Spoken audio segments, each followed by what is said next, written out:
Do not be content with showing friendship in words alone. Do not be content with showing friendship in words alone. Let your heart burn with loving kindness for all who may cross your path. Let your heart burn with loving kindness for all who may cross your path. We're here in Beitostøl in Norway at the Norwegian Summer School 2014, learning about the 12 signs of love. The keynote speaker this year is Tom Price, who is the author of a book on this subject and is also a musician. There is a quotation in the Baha'i writings which expresses the theme of this summer school.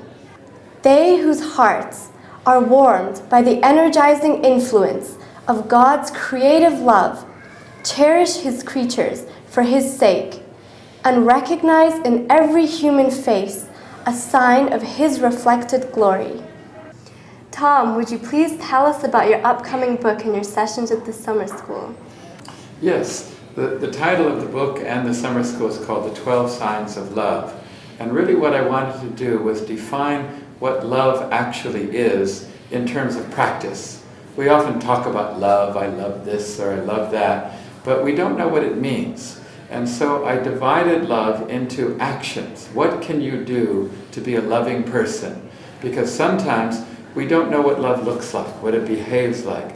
And so I divided love into 12 things, and if you can do those things, then you will be a more loving person. So you learn to listen to people, you learn to praise people, you learn to look at the good qualities in people, you learn to try and make people happy, you learn to forgive people when they do things that are not so good to you, and so on. These are the manifestations of love. In other words, love has to have some way of showing itself, and these are the ways you can show love. And in this way we can gradually practice the little things that in total make love. So if you want to be a more loving person to your family, to your mother, your father, your husband, your wife, your workmates, these are things that you can do. Because everyone in the world needs to learn how to love more and more. And this is what the world needs. This is the most important thing everybody needs to learn. So we try to break it down into little manageable actions that each of us can try and do every day.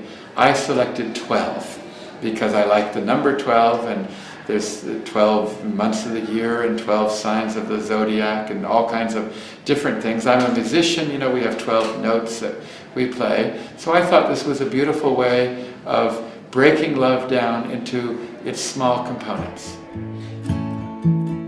Let your heart burn, let your heart burn with loving kindness for all who may cross your path. Let your heart burn, let your heart burn with loving kindness for all who may cross your path.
Everyone's happy?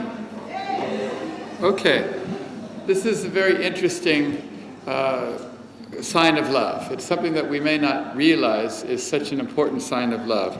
But when Abdu'l-Baha met people, the first thing he wanted to know was, were they happy?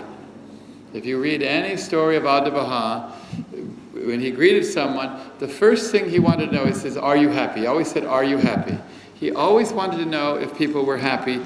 And if somebody was not happy, he seemed to go towards the unhappy people and try to make them happy.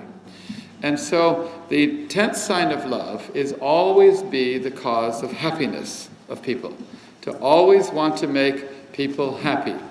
In fact, if you analyze it, you will realize that all of the other signs of love you would figure out if you just practice this one. Every other sign of love you would figure out. In other words, if I thought very carefully, how can I make somebody happy? I would arrive at the conclusion that I need to praise them. I would arrive at the conclusion that I need to listen to them. I would arrive, do you understand what I mean? Because every one of the other 11 signs of love make people happy. And the lack of the other 11 make people unhappy. So therefore, I say this is the most important sign of love. I should make this one first at least, because this is the first thing Abdu'l-Baha wanted to know. And so, in a way, we have to analyze what is happiness, first of all. What is happiness exactly? And we need to realize that everybody we meet, the most important thing to them is happiness. There's nothing really more important than happiness. For example, happiness is more important than health. It's more important than health because you can be healthy and still not happy. And conversely, someone can not be healthy and they can still be happy. Isn't that right? Happiness is more important than wealth. Someone could be rich and still not happy. In fact, have you ever met people that are rich and not happy? I learned this the hard way, or maybe the easy way, depending on how you think of it, when I was growing up. Did I tell you the story about when I was growing up, when I was in Australia? Well, it's very interesting. When I was growing up in Australia, I started working in my late teens for a very rich man. In fact, it was about my age, but he came from a very wealthy family, one of the wealthiest families in Australia. His father and his grandfather were the founders of the meat industry and farming industry in Australia, and the very street that was named in the markets in Australia was named after this man's family. They were one of the wealthiest men in all of Australia. And he was a musician, and he wanted to work in music, and he became my writer and partner, co-writer and partner, and so on. And so I had to socialize with all of his friends. And all of his friends went to this one boarding school in Sydney, which all the richest people went to. There was like the rich, and they would have parties, and they would have socials, and they would gather, and so on. And so I had to spend a good amount of my time socializing with the wealthiest people of all in Sydney, Australia. But as a Baha'i youth, I also went 3 months of the year up to Papua New Guinea, the highlands of Papua New Guinea, because in those days, those were the service projects that Baha'i youth were involved in the Pacific Islands. And so I would spend about 9 months of the year with the wealthiest people in Australia, and about 3 months with the highlanders of Papua New Guinea. Now, these wealthy people were miserable. They were always complaining about everything. They were on drugs, they were on alcohol, they were fighting with their families and their business, and they were always moaning and complaining. They had everything money could buy, but they were not happy. And you'd go up to New Guinea for 3 months, and in New Guinea, where I was in the highlands, it's considered one of the 2 most primitive spots on the face of the earth. Anthropologically, they have a way of marking how people are. And they have very little in their environment. They have no clothes, absolutely no clothes, believe me.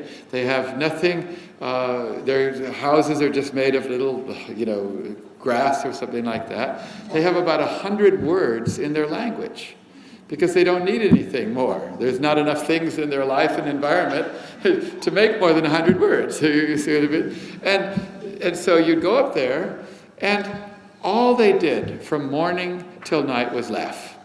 They were the happiest people. They have these black faces, and when they smile, their teeth are so white that you have to, you get sunburnt from their teeth. And every time I think about them, I just have to laugh. They're such happy people. You'd go down to the river and you would, wash to bathe. They would come and sneak away and steal your clothes. And then they'd hide in the bushes, and then you'd come out, they would laugh. And they thought that was so funny. And they could find a way to make humor in life. And one day I woke up in New Guinea and I thought to myself, there's no correlation between wealth and happiness.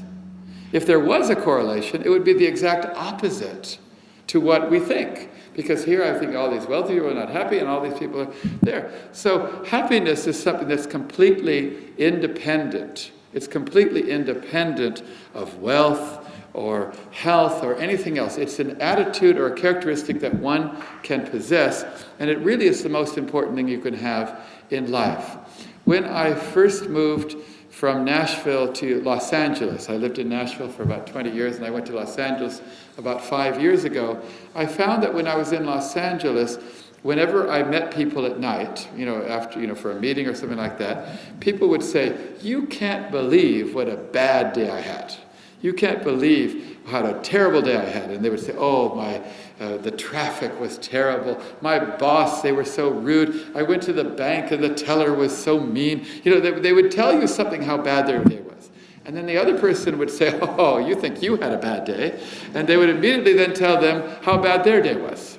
And you'd listen to this, how the people were talking. And I realized that the primary mode of interaction of everyone in the city was to tell you how bad their day was. That we had to share our unhappiness. That the whole life was based on how unhappy I am. "Oh no, you're not unhappy. I'm unhappy." And then we'd share it. And we felt obliged to do this. And I realized that this is interesting because when you dwell on something, it makes it worse. When you think about it, it makes it worse.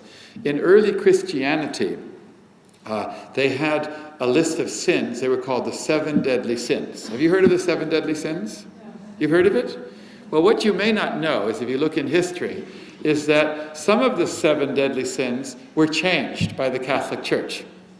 The original 7 deadly sins were not the same as the ones we have now. And one of the original 7 deadly sins was unhappiness. It was considered a sin.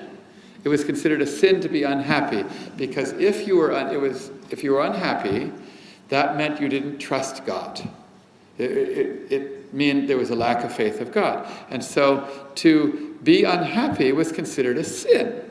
Now, sometime later, 10th, 11th century, one of the Pope Gregory's, in fact, he wasn't happy with this sin, I guess. He didn't like it. So he changed it. That sin was changed.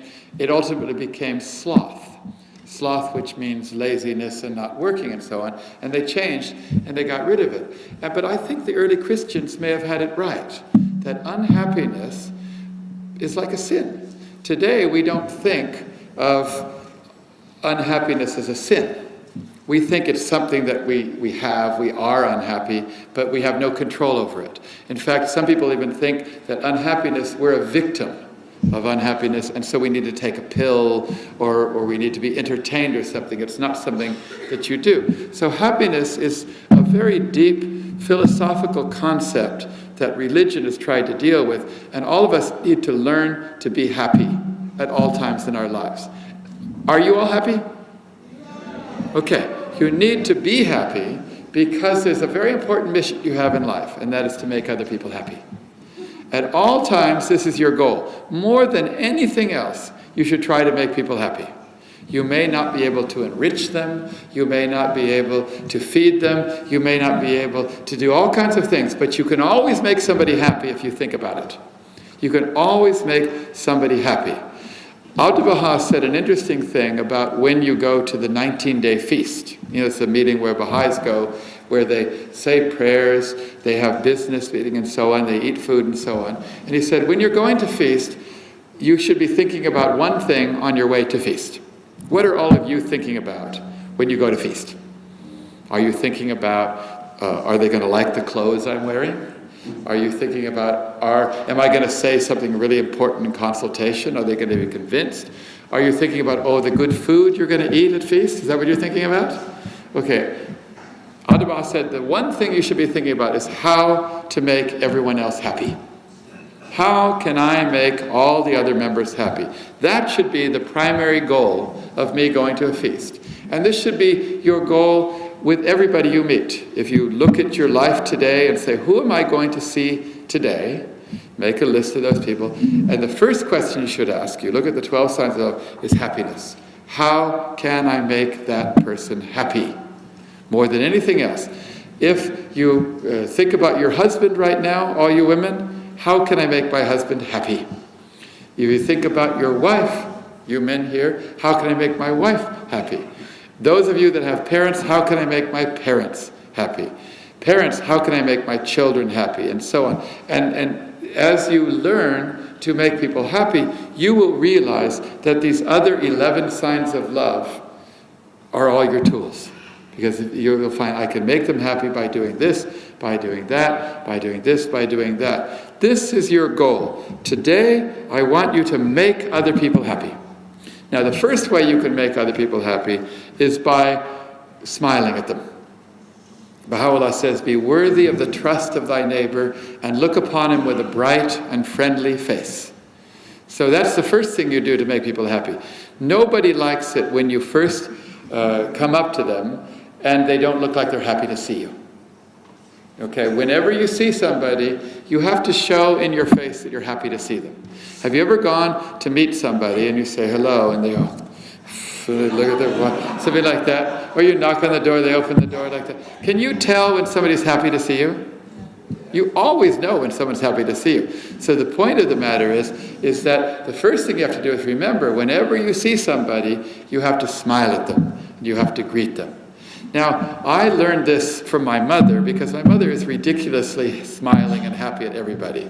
Did I already tell you that we were embarrassed about our mother when we were growing up? Because she was always smiling and always happy at people. And she always greeted people, even walking down the street and in the supermarket and in the elevator. She was always smiling and always happy to meet people. And for a while I thought people would think my mother was crazy. Or like, is she a little silly, or is she mentally, unstable or something like that? But no, it's not the case. Everybody loves her.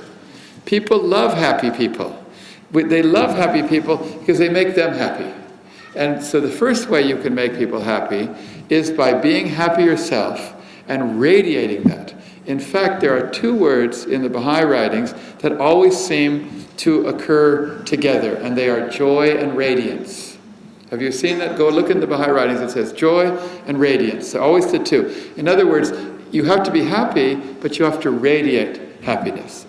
Now, there's an easy way to be happy and show other people that you're happy. A simple way to do it. And that is that you have to imagine someone in your life that you know that's always happy. You have to have a few people. So in my case, I have 3 or 4 people that I remember in my life that are always happy. And anytime I want to be happy, when I see people, when I'm really not happy, I don't, God, I have to deal with that person or something like that, I immediately think of these people. One of these people happens to be a man by the name of Russ Garcia. Have you ever met Russ Garcia? You met him? He was the happiest man I ever met. He had such a smile on his face. I don't think there was any minute in his life that he wasn't happy. I think when he came out of the womb as a baby, he smiled at the doctor. I think he was like that. And so anytime I want to be happy, I always think of Russ, and I can immediately get a smile. Because I imagine I'm just going to go into that meeting now and I'm going to be Russ. And he is like one of my people that I channel when I want to be happy. Another one is a man by the name of Collis Featherstone. Some of you may know him as a Baha'i. He was the hand of the cause. He lived in Australia, and he was the happiest man I ever met too. And he never greeted anybody without the biggest smile on his face. Sometimes he would cry, but when he gives speeches, he would be so happy. And he'd always look you right in the eye and smile, and he would say, "How is Tom?" He always, when he spoke to you, he used your name, but as if you weren't you or something like that. "How is Mary?" You look at Mary. And he always knew everybody's name. If you met him once in life, the next time you saw him, he would call you by his name. Great happiness. And so sometimes I will use Russ Garcia, sometimes I will use Collis Featherstone. Another person I use is my mother. If I say, I'm going to try and be like my mother, and I can be happy. But if I don't use these people, I cannot be happy, because sometimes I'm really not very happy to say. I tell you, I'm a horrible, rotten, disgusting person. I don't always, feel good.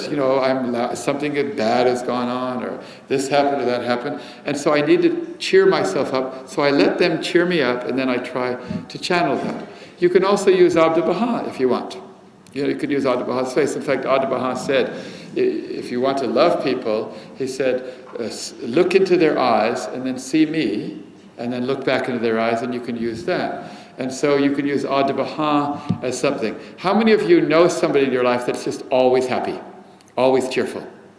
You should all think carefully. There's somebody like that. So make that like a vocabulary of happiness in you, and say, anytime I want to go into a room, I got to get some happiness. So remember that. Or you can remember a certain time in your life when you were really, really happy. Can you remember an incident in your life that you were just laughing and you were happy and joking? Can you remember that incident? Yeah, you can. You remember? So anytime you want to be happy, say, think of that incident, and dwell upon it, and then suddenly you'll be happy. And in this way, you can shed happiness to other people as soon as you greet them. That's the first step. Then you have to say, how can I make that person happy? How can I make them happy? Now, in Finland, was it in Finland, or where was it? It was in Sweden or Finland that we asked how to make people happy? In Finland. The Finnish are interesting, because the Finnish, they told me we're not happy people. They told me we're not, happy, we're always sad and stuff like that. And so I said, well, then let's ask the Finnish people. So we made a list of how many ways you can make people happy. And how many did they come up with? It was over 30. Over 30 ways that you can make people happy. And they were all different ways. So there's lots of ways to make people happy. So we can't let the Finnish beat the Norwegians, can we? So let's see if here and now we could get at least 30 ways to make people happy. Somebody tell me some way that will make another person happy. Raise your hand. Tell me what's one way of making somebody happy. Okay, right there. Oh, okay, so you ask them how they feel today. Okay, to ask them are they happy? Okay, that's one way. I'm going to include that one. Finland did better than that. But anyway, that's not bad. What's another way you can make people really happy? Give them compliment. I'm sorry? Okay, to compliment them, to say something good about them. Does that make you happy when you compliment somebody? Okay, that's one of the signs of love. Now, in order to compliment them, you have to see something good in them. We were just talking before with one of the people here that it's better to compliment them on something that is part of their higher nature and is not so materialistic. So if you compliment them on a good quality, that's better. You're going to find a good quality. But look for anything to compliment. This is my mother's secret technique. She looks at a person really quickly, and she says, what can I compliment in that person? If she doesn't know them, if she's in an elevator, she says, oh, those are nice shoes. And the person says, oh, you like that? And then immediately, blah, blah, blah, and she's talking away. But she begins the conversation by complimenting. Of course, if you know their good qualities, you can do that. Does that make people happy? Yes. Now we have 2 ways. So we still have a long way to go to beat Finland. 2 ways to make people happy. What's another way to make someone happy? I love this from an Australian who's sitting in the crowd here. It's a sort of I'm very bad at names, and I thought it was just me, but I think it's partly a sort of Norwegian thing if you compare it to other cultures. This Australian says that in Australia it's normal to, when you pass someone in the hallway at work, you recognize them by looking at them, say smiling and saying hi, Bruce, or using their name, and just recognizing them is a positive thing, and will, I think that it will make them happy to a degree. So you make Can I add something on that? Because I just read a research that they tested out with actors, that half of the actors should recognize the people passing them in the street, just give them a nod, say hi, and that others should ignore them. And then they asked the people how they felt. And it was a real huge difference on what they had to tell those that had been recognized. Yes, that's much happier. Yeah. Actually, I read a study very similar to that in hospitals where they had nurses and doctors do a certain thing and another thing that was quite similar, and the same thing happened. So what you're saying is that you make people happy by recognizing them, giving them attention, and calling them by their name. Is that right? Is that what you're saying? Does that make you happy? If someone sees you and they say, "Hello, Mary, how are you?" or just say hello. And so every time you pass somebody, in a hallway, in an elevator, in the work and stuff like that, if you greet them and call them by their name, that makes them happy. It's very simple, isn't it? It also means you have to start memorizing people's names. Okay? But that's a good thing. Okay, now we have 3 things. Who else has another way to make people happy? Yes? To be happy and enthusiastic yourself. Yes. To be happy and enthusiastic yourself is a way to make other people happy. In fact, never, ever, ever tell anybody how bad your day was or how unhappy you are. Don't share your unhappiness with other people. And if someone else is unhappy, they say, "Oh, I had a bad day," do not try to one-up them by saying, "Oh, no, I'm more unhappy than you." Okay? If someone is unhappy, show them that you're happy. And so try to not be unhappy yourself. That's hard to do, but it's easier to do when you're trying to cheer somebody else up. When you're trying to cheer somebody else up and make them happy, it's easier to make yourself happy. That's a very good one too. That's 4. Who's got the 5th one? Yes?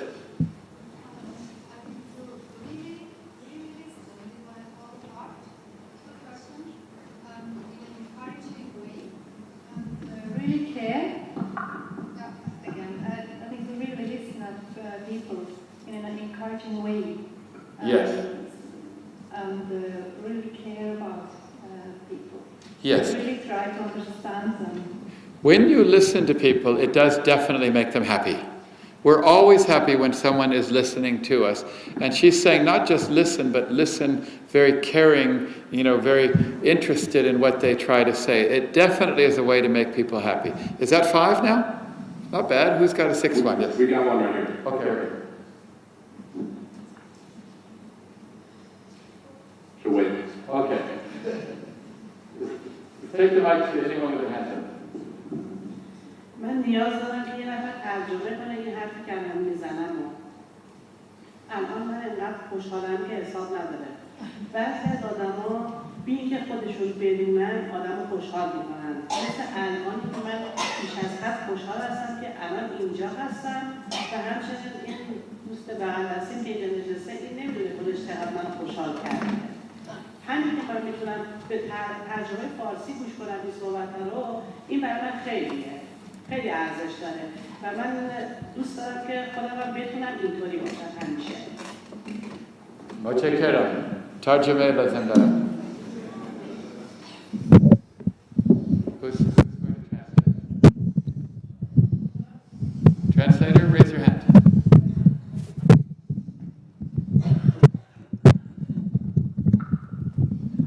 She said, sometimes you don't know that you're happy. But at the same time, the environment can make you happy, not one person. Like me sitting here among these people, I don't know, I cannot tell you how happy I am.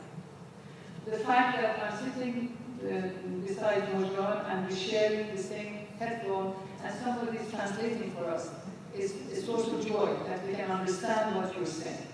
So being in an environment that is full of happiness and love makes you happy as well. Of course, it makes you happy. So let's translate that into other people. Because we want to make other people happy, we want to try and then get them into happy environments. Is that really what you're saying? People are happy, you make people happy by putting them in a happy environment. Okay, very good. Another way to make people happy. It was Neville said, include people. To let all the people feel included. Include people. Yeah. Okay, this is very good. Some people are not included. You might see a group of people and some people are included and other people over here. To try and involve them, include them, makes them happy. This is very good too. Is that number 6 now? Number 7, good. I want you to start thinking about particular people now. I want you to think about your mother. How do you make her happy? Your father, how do you make him happy? Your children, how do you make them happy? In other words, I want you to think not in general, but exact people. How would you make that person happy? Let's go ahead. Next person. To act like a host, because we are all guests. Where are you? Okay. To act like a host, because everybody is your guest. To act like a host. So what does that mean? What is acting like a host? To tend to other people's needs. Exactly. Because when you're the host, they come to the house, you say, make your stuff at home, get comfortable, can I get you some water, can I get you this? Is that right? Yes, to act like a host. This is interesting. I agree with this. In fact, I often think about the Bab when he declared his mission. You know, when the Bab declared his mission, the first thing he did was he looked after Mullah Hussein, he made him comfortable, he washed his feet, and he fed him. He gave him food. Did you know that? Now, I would think if I'm the manifestation of God, I don't need to do those things. If you're a manifestation of God, you can just declare your mission. You're God, right? So why does he say, feed first, declare mission later? why is that the Bab's method? In other words, comfort and food first, start religion later. Why does the Bab do that? Because even Mullah Hussein needed his heart to be prepared by love and comfort. And so I agree with you. The Bab was a host before he was a manifestation of God. If he needs to do that, how much more do we need? So I agree with you. Be a host to everyone. And that's an interesting thing, to think that everybody is our guest and we're the host to everyone. That's a very nice thing. Thank you very much. Another one. Humor. Humor. Good humor. Humor makes people laugh. That has very good humor. Yes. He can make me laugh however I feel. And it makes you happy? Yes. Okay. Good laugh. So does humor make people laugh? Make people happy? So what do? You tell them a joke, or you say something funny, or you see the funny side of life. You know, you can even see humor in disastrous things that are very bad, if you reflect upon them in humor. So definitely humor is a way. Is that number 8 now? 9, we have 9 ways. No, it's number 9. That doesn't make me happy. 9. What's another way? Yes, back here. You can call your grandparents, like I do. My grandparents live far away from Stavanger, so I call them sometimes to say that I love them. Yes. And that I hope they have a good life. And it makes them happy, doesn't it? Yeah. Calling your grandparents, and maybe your parents too, it depends, how old you are, who you have, because if I call my grandparents, I need a very special kind of phone. But actually I could do that in prayer. But yes, contacting any one of your loved ones who's far away, calling them, just say, I miss you, I love you, that makes them happy. Oh, and by the way, even people that you haven't seen for a while, just to call them for no good reason, Sometimes when somebody calls me that I haven't heard from a long time, like they say, hello Tom, how are you? I'm just thinking, oh, what does he want? Or if my daughter calls me, he says, hello Daddy, I say, well, how much? Because otherwise they don't call me. So what I'm trying to say is that sometimes when someone calls you that you haven't heard in a long time, you're just waiting for them to get to the point. They'll call you and say, hello, Tom, how are you? Yes, how have you been? And I'm saying, come on, hurry up, I know you're going to... Oh, and by the way, they ask... So, if you call somebody and you don't have any of that in you, if you call somebody and there's nothing you're asking them for, you're only calling them for their sake, I just wanted to tell you I love you, to say how you are, and you don't ask them anything, they come up with their phone and say, woo, that's amazing, because they don't anything. I'll tell you an interesting thing is that in America, people call you when they want to sell you something. Do you ever get caught where they try to sell you on the phone? the first thing they ask you is to say, how are you today? So I pick up the phone, hello, hello, says, how are you today? And I say, are you selling me something? Because my friends never ask me how I am. So if you're asking me how I am, you must be wanting to sell me something. And immediately get surprised like that because they realize, oh yeah, they gave it away. So this is great. Call people and just tell them how you love them. And don't ask them for anything. When you call your grandparents, do you say, I love you, and then do you say, can I borrow some money? No, just call them. But I like that one. That's number 10. Okay, what's number 11? Okay. How about giving someone a little hug? A hug? Yeah. You say giving a hug makes people happy? Yeah, I think so. I'm not sure. Maybe a bit embarrassed at first, but deep inside we're very happy. Oh, I'm not sure. I think we're going to have to test this one out. Everybody hug people right now. Hug. Everybody give everyone a hug. Everybody hug. Everyone give a hug. Give a hug. Let's see. Everybody has to hug somebody. Have to hug. Okay. Let's see if she's right. How many of you feel happy after receiving the hug? Okay, you're right then. Hugging makes people happy. Okay, so that's another one. Now, sometimes it may not be appropriate to hug somebody. Maybe because of other gender, or maybe like you get on the elevator, you never met them, and you immediately hug them. There's certain times, but at the right time and the right place, a hug is a great way to make people happy. So I agree with you. Abdu'l-Baha hugged people. I remember that when he first received pilgrims from the West, the very first pilgrim group in the entire West, and that was May Bowles and Phoebe Hearst and some. Phoebe Hearst brought with her black servant, who was virtually like her slave, because this was in the 1890s. She brought her black servant, and in the very first meeting, they came into the meeting room, and of course the black servant was not in the room. Abdu'l-Baha walked in the room and he said, "Is everybody here?" He says, "Is everybody here?" And they all said yes. And Abdu'l-Baha looked around and he says, "Are you sure? Is everybody here?" And he said, "Where's Robert?" Robert was her servant. So he went out and he got Robert, and he brought Robert into the room. And he said, "Robert, your Lord loves you." He says, "You have skin that's dark, but you have a heart as white as snow." And then he opened his coat. He didn't just take his arms, he opened his coat and put his coat around him and hugged him in the presence of everyone. And he hugged him really tightly. This was the first thing he did before he greeted the pilgrims, before he had any meeting. He wanted them to see how you could embrace this black servant. And she, of course, Phoebe Hearst was one of the wealthiest women in the world at that time, and she brought her black servant, and Abdu'l-Baha greets the black servant and hugs him. So definitely a hug is a great way to make people happy. And of course, Robert Turner, that black servant, became the first African-American man to become a follower of the faith, because of the hug. A hug is pretty good, okay? Well, there was more than a hug, I think, but it started with a hug. So that's very good. Hugs are good. Is hug number 11 or 12? Hug is number 11. Okay. Okay, here we go. Number 12. I think if we learn something from school, like when we learn something from school, or if we can share it with someone. Okay. Share our education.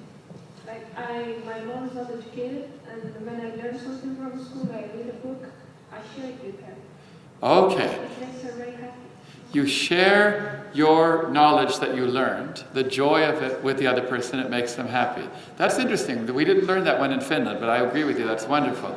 Particularly someone that wasn't there, that didn't have the opportunity, and you shared them.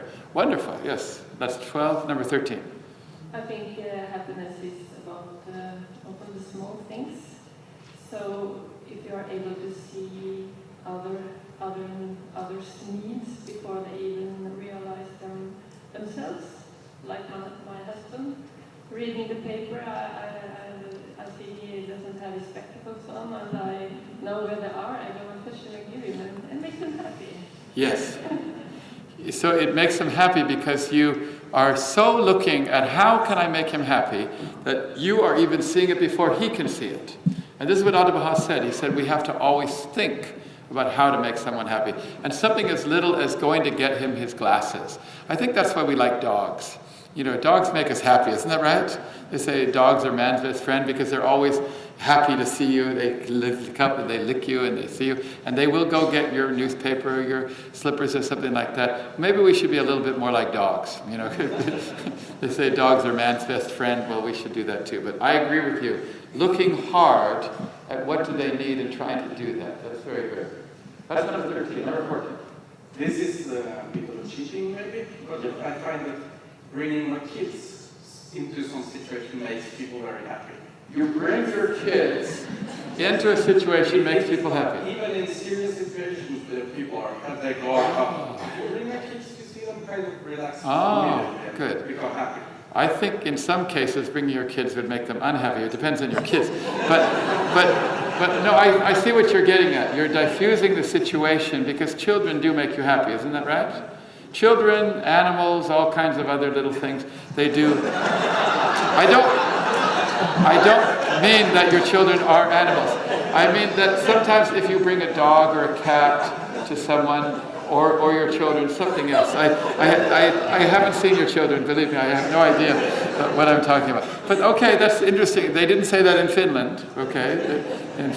But that's number 14. Number 15. Start the day for your children by tickling them. Tickling people. You think does tickling make children happy? Does tickling make adults happy? Let's try. Tickle yourself right now. Tickle your neighbor. Oh, that's better, yes. Okay. So, tickling is better for children than adults. Okay. But it definitely makes children happy, isn't that right? But it makes you happy when your children are happy. So if you want to be happy, tickle your children. Yeah, that's very good. Okay. They didn't say that in Finland either. Okay. So that's 15 now. Here's number 16. I thought of what you said about salesmen on the phone. Yes. And you can take the opportunity to give them something too, try to give them something too, to have a conversation or something. Oh, yes. So if somebody calls you on the phone and they're trying to sell you something, try to have a conversation with them? Yeah, it's a good way to have Yes. A lot of us are very rude to salesmen on the phone, isn't that right? We're very rude to salesmen when people do something. And so that's the nice way. So you say, oh, you have a very nice voice, or oh, you're very friendly, oh, but don't buy what they have to sell you.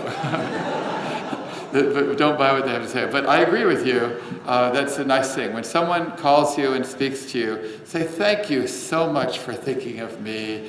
And because they're only trying to earn a living. They're doing their job. Don't make them feel bad, because they probably, for every 10 calls they make, 8 people are rude to them, So at least you can be nice to them and say, oh, you've got a very nice voice. Oh, you're a wonderful person, and you're really doing a good job, but I don't want to buy what you have to sell. So, unless you do. Okay, but I like what you say. That's number 16. Number 17. Yeah, I would like to, on behalf of our friend, to thank our dear children. So, as Han really Ruhi Kaur here with his beautiful song, with happiness, he was so happiness. And we hope to hear from him much more tonight. Oh, who is this you're talking about? Oh. Always beautiful song, and all his body, his face, Yes. show happiness. Yes. So, first of all, we're talking about how to make people happy. I think you made him happy, but what you're really saying is that he made you happy. Isn't that what you're saying? So, to make people happy, you have to be like him. That's what you're saying? So, think about what it is that he's doing that's making you happy and try and do it. What do you do that makes people happy? I'll tell you what. You can help me here. Come forward here. In Finland, one person said to me, they said in the whole group, they said the way to make people happy is to dance silly in front of them. Now, no, they said this. They said if you dance really stupid and silly in front of it makes people happy. And I said, I'm not sure about that. So I made him come forward, and he danced silly. So let's see if the Finnish people are right. Dance as stupid as you can in front of them. Okay. Does it make you happy? Does it make you happy? Okay. So this is one other way that you can make people happy, is by dancing silly in front of them. Now, I'm sorry? Well, that was one of the Finnish things, they said it, but did he dance silly in Finland or what? That was the silliest dance. But this is pretty silly too, I have to admit. So it doesn't work in all occasions. You know, in local assembly meetings, I'm not sure if you're meeting with the House of Justice. I'm not, there's sometimes when it may not be the appropriate way, but sometimes it may be a good way to make people happy. So thank you very much. Who's got, that's number 16. Number 17 actually, number 18. Let's go ahead. I was thinking about generosity and how I can be generous with my time or my things. So I like to ask my student friends when they come over if there's anything they need that I have that I can give to them. Yes.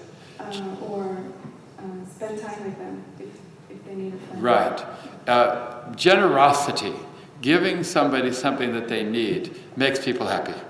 Do you like it when someone gives you something, a gift? Don't you like it? They hand you a gift? But particularly when they need something. So generosity is definitely a good way to make people happy. I would agree with that very much. And this is something that we can all do.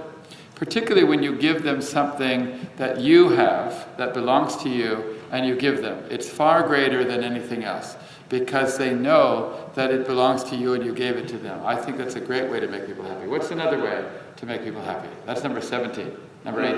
19. Number 19, okay. Yeah, here we go. We got to get up to 30.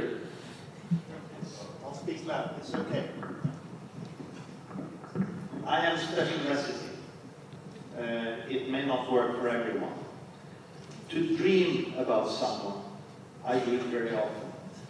And then meet them the next day or the next week and say, hey, I dreamt about you last night. Oh, really? Fantastic dream. And the dream is always something to do with memory. So my serious aspect here is to use memory. And I remember how many times I met a hand of the cause who would make me so happy by referring to something in the past that he remembered we had shared, we had well done, and it was, you got so happy you started crying. So we all have experiences that we have shared, and to refer to that as a memory works all the time. So if you dreamt about someone, then tell them you dreamt about them. Tell them, of course. Of course, don't tell them you dreamt about someone if you didn't, okay? But if you had a past experience with that person that you recall, and it was a joyous, happy occasion, okay? Then to remind them of that, because it shows them that you remember them, that you're thinking about them, that you have fond thoughts about them. Isn't that right? And so everybody you see, you say, oh, I'll never forget the time we did blah, blah, blah, or do you remember when we went out to dinner or did that? I think that's wonderful. I hadn't even thought of that. It's an interesting way to make people happy, to remind them of an incident that you had with them and that shows that you're thinking about them. Wonderful. Very good. I'm going to remember that, and when I see you next, I'm going to remind you of you telling me this. Okay? But I do remember I had lunch with you yesterday, and it was very good. I remember that. It was a nice discussion we had. Already I can do it. So that's number 20. Okay, in the back here. Oh, yeah, just in the back. I can hear you loud enough. Go ahead.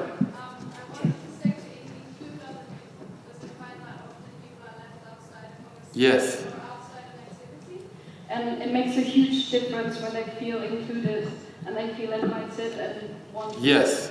To include those people that are not feeling included. Definitely a good way. What's the number? Let's go faster now. Come on. Right here. Back there. Just say it out loud. To tell people what they mean to you. What they want for you. Oh, what they mean to you. Yeah. Okay. So this is really gratitude, isn't it? You know, a lot of these things are the 12 signs of love. To tell them what they mean to you, what a good thing that to you. In other words, they feel good because they have something that's meaningful to you. And does everybody mean something to you? Yeah. You have to think about it, isn't that right? But that forces you to practice a sign of love. It's to find gratitude, what they mean to you. Okay, what's another way to make people happy? To share music. Does music make you happy? Depends what kind of music, of course, but definitely music is a great way to make people happy. Absolutely. What's another way to make people happy? Yes? Yes, go ahead.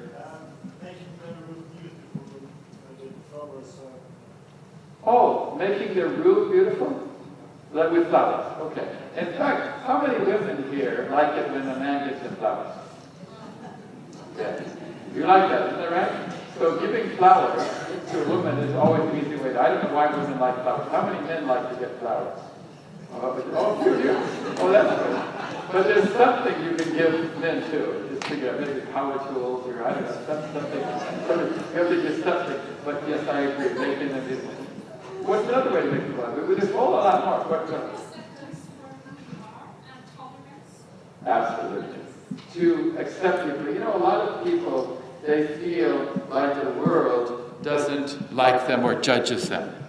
You know, it might be someone who's different, it might be someone of a different race, it might be someone, say they're homosexual, or it might be, say, a woman that is unmarried mother, or it might, you know, people that they feel as if they're not tolerated or accepted by society.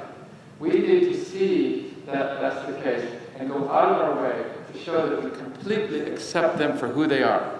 It doesn't matter what they do, because a lot of people feel bad about themselves. And the rest of society makes them feel bad.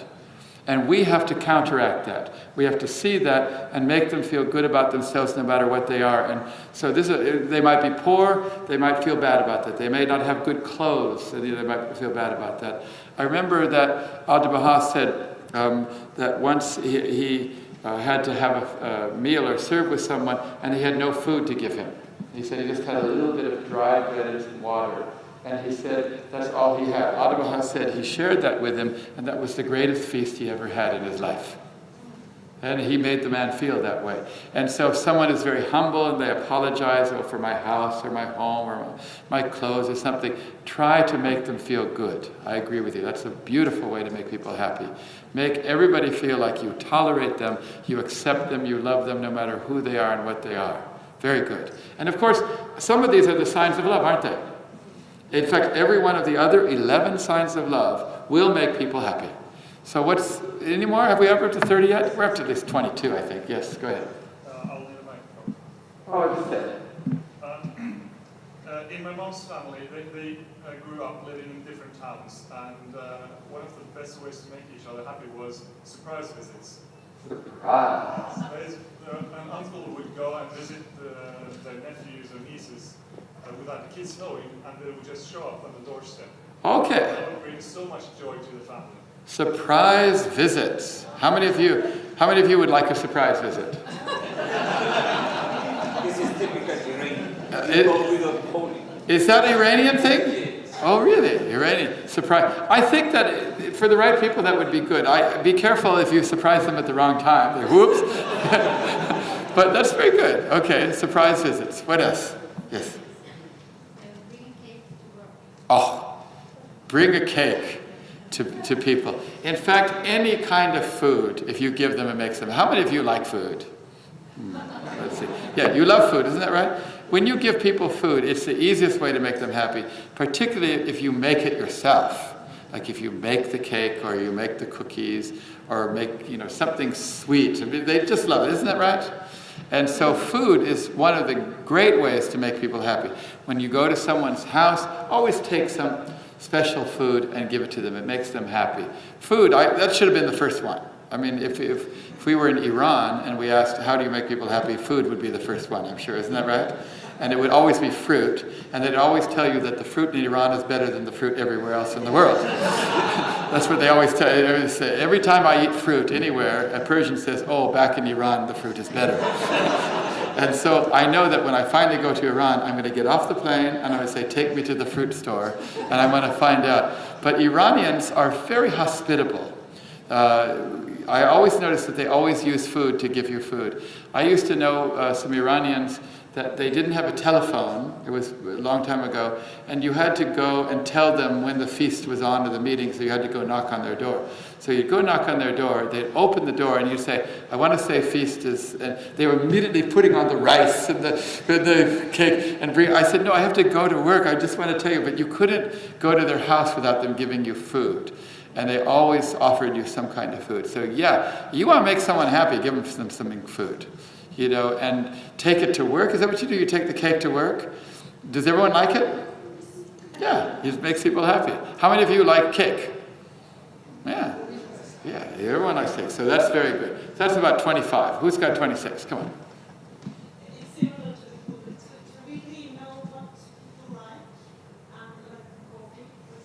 Oh, yeah.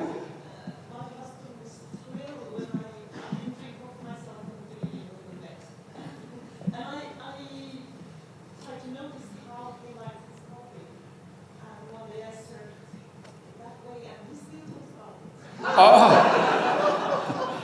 So that's so simple, isn't it? All you're saying is that you studied and you observed what things does he really like?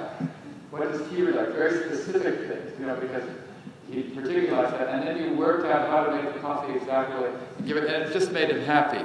That's a great thing. Think about all the people in your life and say, I want to observe and figure out what do they really like. And then I'm going to give them that. And it's as simple as making coffee. It's not so hard. Probably wasn't hard for you to learn how to make that coffee, was it? And look how much an effect it had. It's a little thing, but it has such a big effect. Yes. Yes. Because I was in an angel school of our princess Norway, and when they were with her at the servant president, she asked everyone particularly how many minutes do you want your egg to be boiled? Oh, yeah. She was so particular when she was giving.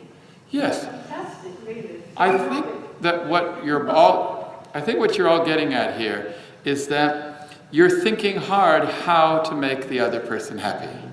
And so if you just have that attitude, that my goal is to make them happy, I'm going to score a point. If I make them happy, how can I do it?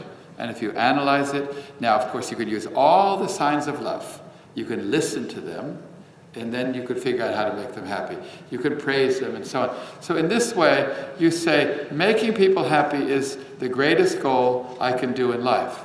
And studies have shown that people that try to make themselves happy are never happy, and people that make other people happy are happy.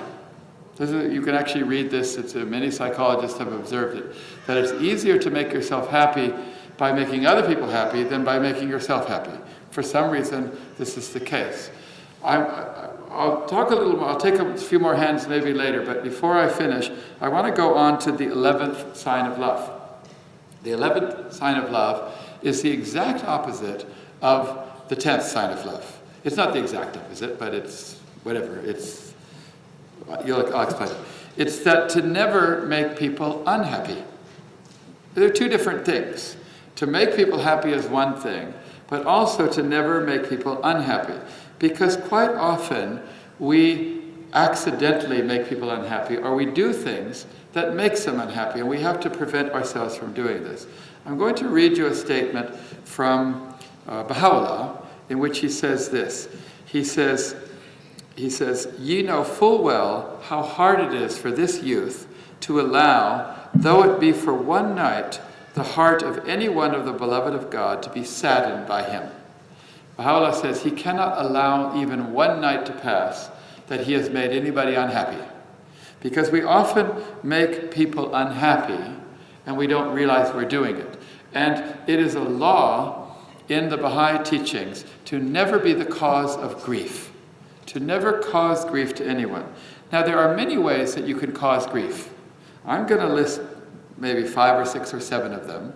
And then I want you to list a few more ways. These are ways to make people unhappy that we should never do. We need to get rid of these things. The first one I'm going to put on my list is anger. Anger is the easiest way to make people unhappy. Nobody likes it when you speak at them in anger. Your children don't like it when you speak at them in anger. Parents don't like it when their children speak at them.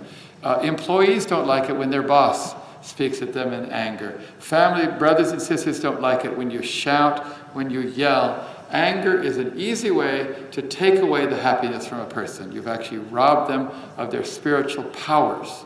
Did you know that Adabaha said that when you are happy, you have more power and capability and your intellect is greater? And when you're unhappy, you have less intellectual and your mind is not as strong. Did you know that? And so often we think we can make children smarter by yelling at them. We think we can educate them by yelling at them. All we're doing is we're diminishing their ability by doing that. So anger is not a means of educating. Often we think we can make people smarter by yelling at them. You idiot, don't you know to do blah, blah, blah, blah, blah. You just made it worse, not better. You didn't do it. Anger is the first way to make people unhappy. The second way to make people unhappy is to criticize them. To criticize them, to say something bad about them to them. To say something bad, to point out a fault. It never makes you happy. Sometimes we think we are helping somebody by pointing out their fault. I know, sometimes people will write to other people and they'll say, I really want to help you, so I need to tell you, you have the tendency to do this and that, and in order to help you, I'm telling you this. Is that right? Does it ever work? No, because you're breaking one of the fundamental laws, and that is that you have to never cause people unhappiness. So if you feel they have that bad quality, you're not going to help it by criticizing them, saying anything wrong. A third way to make people unhappy is to give them advice. Give them advice. It's not your job to give other people advice. And usually when you give people advice, it's considered a form of criticism. There's an old saying, it says, Socrates went around giving people advice. They poisoned him. That's what happens. Here's another way you can make people unhappy, is to ever use the words, I told you so. I already mentioned this, isn't that right? How many of you have ever said the word, I told you so, at some time in your life? Right? It's a very common thing. Or maybe not, I told you so, but I already said that, or that's what I said before, something along those lines. Isn't that right? Because quite often somebody will say something that you yourself had said before. But when they say it, you should rejoice and be happy and smile and say yes, as if you learned it for the very first time. Because if you say, I told you so, you're pointing to yourself, when it's all about them right now. They have just arrived at the truth, and instead you say, I arrived at the truth before you. You see, that's all you're saying. I told you so must never be said from now until the day you die. Just don't ever say it. And if somebody else says, I told you so, don't get mad, because it doesn't matter. I told you so. Here's another way to easily make people unhappy. To take offense. To tell them that you were hurt by them. That's what we call taking offense. Somebody does something, it hurts you, and you tell them, I'm upset by you. To let them know in some way that you are offended by them or hurt by them. Even if you are hurt by them, do not let them know. Don't let them know, because it hurts them. It actually hurts them more. Never take offense. Another way to make people unhappy is to in any way make them feel like they're not smart. To make them feel like they're unintelligent, to make them feel like they're stupid. If we make people feel that way, by our manner, by our attitude, the way we look, it could be just the roll of the eyes, it could be, shh, or something like that, saying something like that, or it could be saying, oh, you stupid idiot, or say, you can actually say it, or it could just be that we act like we know more than them. You don't want people to feel unintelligent. So that's another way to make them sad. Another way to make them sad is to make them feel like they're incapable of doing something. Like their abilities are not great. This doesn't help. There are many other ways to make people unhappy. It's all kinds of ways. So now in Finland, they didn't know any ways. Because everyone makes people happy. No, they did know lots of ways, didn't they? How many did they know? I think they knew as many ways to make people unhappy as they did know ways to make them happy. We need to learn what makes people unhappy and be very afraid of doing that. So now, raise your hand now and tell me, what are some of the ways you can make people unhappy? And now you can think a bit about yourself too. You think, what makes me unhappy? Just think about that. What makes me unhappy? Because then you realize that that's something you got to do. So what makes you unhappy? Or what is a way to make other people unhappy? Should we use microphones on this time? If you can, run around fast, because I wanted to go much quicker. Real quick. Keep your hands up the whole time, and you will run around. Okay, how do you make people unhappy? If you're not aware of your own body language, sometimes you don't want to make person unhappy, Yes. but not be conscious with your body language you do Yes. that. Your body language is a way of communicating to somebody who makes them unhappy. What are some of the things that your body language do? One is looking away. So they're talking to you and you're checking over there to see, oh, is there somebody better over there that I can talk to? Or looking at your watch. Taking a cell phone call. Okay? Checking your email. Okay, there's all kinds of things you can do. In other words, you need to realize that you're communicating right now. So look at them in the face, smile, nod your head, don't roll your eyes, don't make don't make I agree with you. That's one way to make people unhappy, is negative body language. What's the next one? To ignore the person. Oh, ignoring people. That's the best way to make people unhappy. How many of you have had a situation where you have a bit of tension with the person? So when you go into the room, you just don't pay any attention to them at all. You ignore them. In fact, you speak more to somebody by ignoring them often than you do by speaking to them. Because you're telling them, I hate you, I don't like you. In other words, ignoring someone is a very powerful means of communicating hate. Isn't that right? So you go into the room, hello, how are you? How are you? How are you? How are you? And you miss that person in the room. Ignoring someone makes them very unhappy. And often we use ignoring someone as a means of revenge. They hurt us before, and so we use ignoring as a fighting tool. So don't ignore people. Don't ignore people. Yes, next. When making mention of their faults and how much they have, the things that they have done and maybe big change in our life. Say it again. Like if I told my parents that if you didn't choose that thing, I was having this kind of life. Like criticizing our parents. Blaming your parents. Yes, blame. Oh, blame. Yes, blame. That's a very good one. When you blame somebody, you say that some bad thing that happened was their fault. Isn't that right? You blame someone, you say they're responsible for a bad thing. Do you like being blamed? Okay, first of all, are you responsible for the bad things? Yes, of course, you did some bad things, but you don't want it to be pointed out. That's very true. Blame. I like that one. I mean, I don't like it. I like that you pointed that out, because sometimes something is wrong and it was the fault of another person, so we think we need to tell that person. We're not really saying a bad quality in them, we're just saying a bad action that they did. We can't even do that. Blame makes people unhappy. I like that. Thank you. What's another one? Using rough language towards another person. Yes, speaking in an unkindly way makes them unhappy.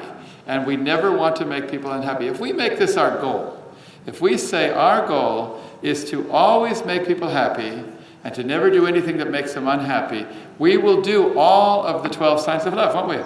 We'll do them all. So speaking in an unkindly tongue, not a kindly tongue, definitely makes people unhappy. Okay, what's another way to make people unhappy? Yes? You waste their time if you don't show up at the appointment. Okay, you waste your time. Their time. You waste their time. Either, by not showing up on time? Okay, so does that make you unhappy? You have an appointment with someone?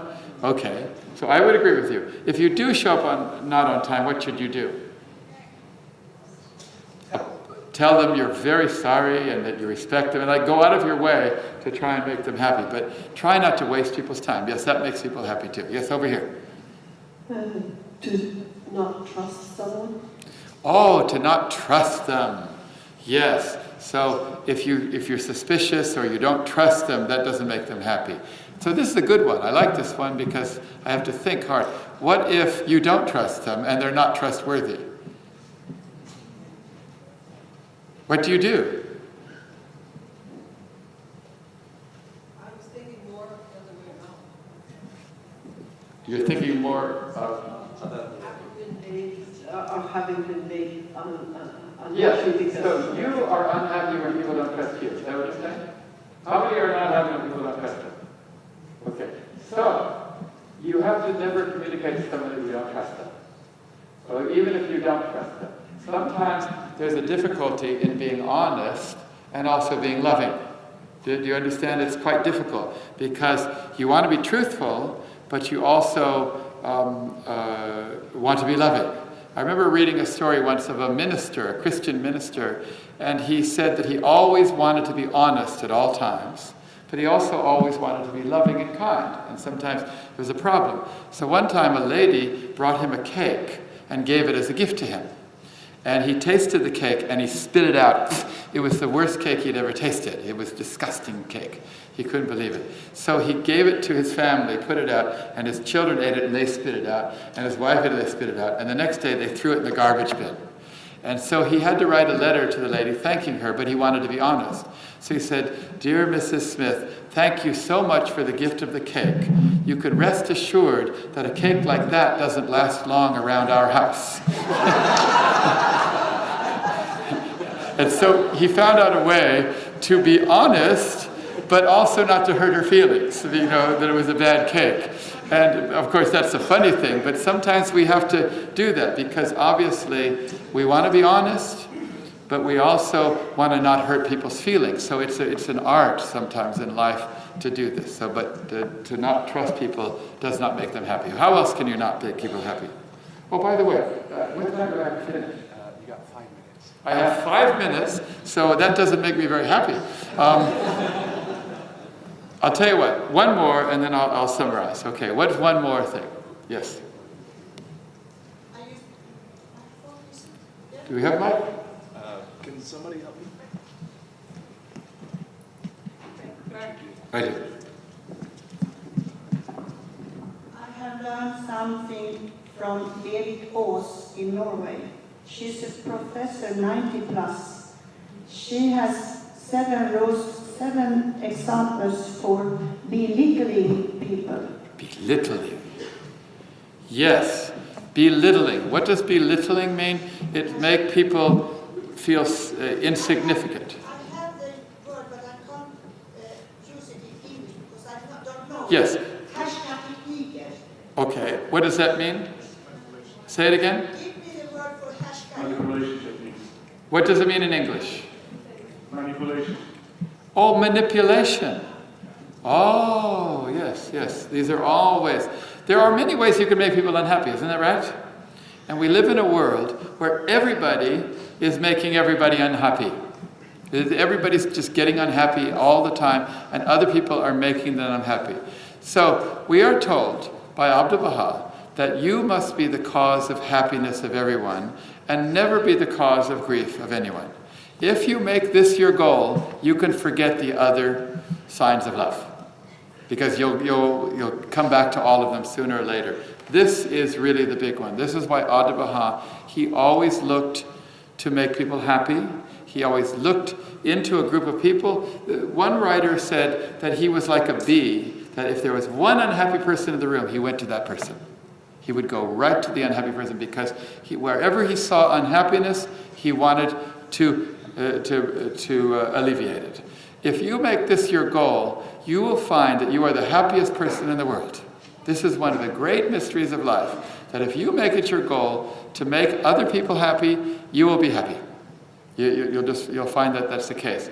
And so these are, I call them the 10th and 11th sign of love. The 10th sign of love is to always be the cause of happiness of everyone you meet. And the 11th sign of love is to never be the cause of unhappiness. And these two, I think I should put first and second. I should put them first and second. Maybe I will. I'm not sure right now. But the point is that this is something that you can do. You have I just asked you all the ways to do it. You gave me 30 different ways to do each of these things. The 30 things that you shouldn't do, 30 things that you should do. So it's not hard to do. It just takes a little bit of thought and a little bit of care. So today, I wanted you to make it your goal to make other people happy. You say, the way to make me happy is to make other people happy. In any way, you can make other people happy. Now, you may go back and get on your cell phones and call somebody and make them happy that's not here, or you may make people happy that's here. But in some way today, I want you to make at least one person happy. Just one, okay? That's your homework. You don't have to make the whole school happy, okay? Just make one person happy today. Really make them happy. Make them smile, make them laugh. There's an old song, it says, make someone happy, make just one someone happy, and you will be happy too. And it's a wonderful song if you know the lyrics to that. So that's your goal today. Just practice making somebody happy. Hug them, tickle them, kiss them, dance funny in front of them, praise them, do something. But make it your goal, and you will find that once again, you're becoming closer to God. Tomorrow we come to what I think is the biggest and most important sign of love, the 12th one. And so I'll leave it to you to hear that tomorrow. Thank you all very much. I hope you're all happy.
I'd be content with showing friendship in words alone. Do not be content with showing friendship in words alone. Let your heart burn with loving kindness for all who may cross your path.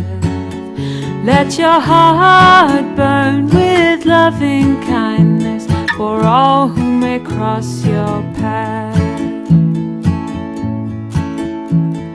Let your heart burn, let your heart burn with loving kindness for all who may cross your path.